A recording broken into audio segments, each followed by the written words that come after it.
And likewise, welcoming back our friend Chris Chocola, president of the Club for Growth. So Chris, you just heard from Jack Welch, a fairly ambitious wish list. Do you think any or all of those things will be accomplished with Mr. Obama still in the Oval Office, but with Republicans now completely in control of Capitol Hill?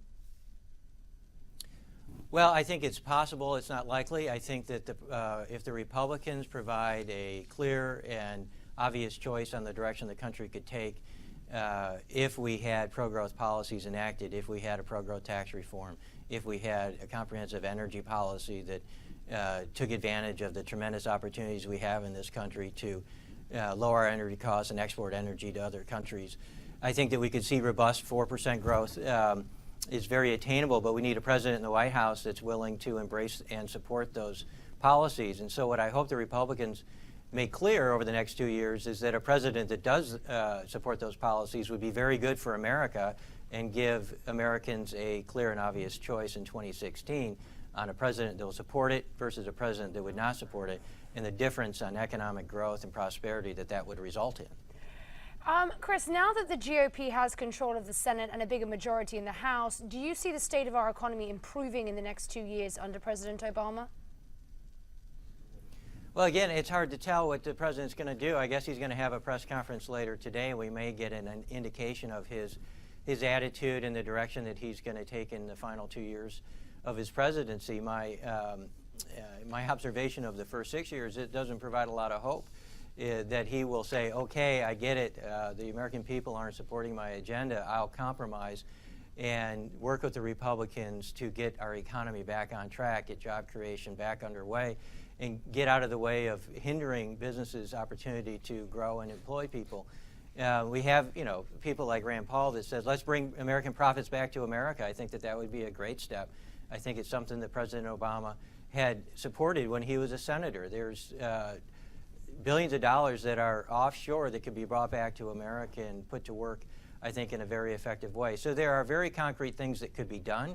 The president could signal in the next, literally today, that he would support, that I think would give a great boost to the economy and give us hope that there is an opportunity to work together with the White House to achieve real pro-growth policy. But I think it's still too early to tell. The president hasn't supported those things yet, but maybe last night was a message that he will support them more in the future. Perhaps we will see a presidential epiphany.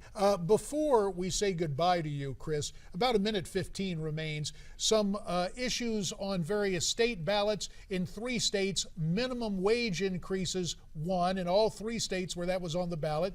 But income tax amendments to cap the income tax rates were also backed in Georgia and Tennessee. Mixed results from those states?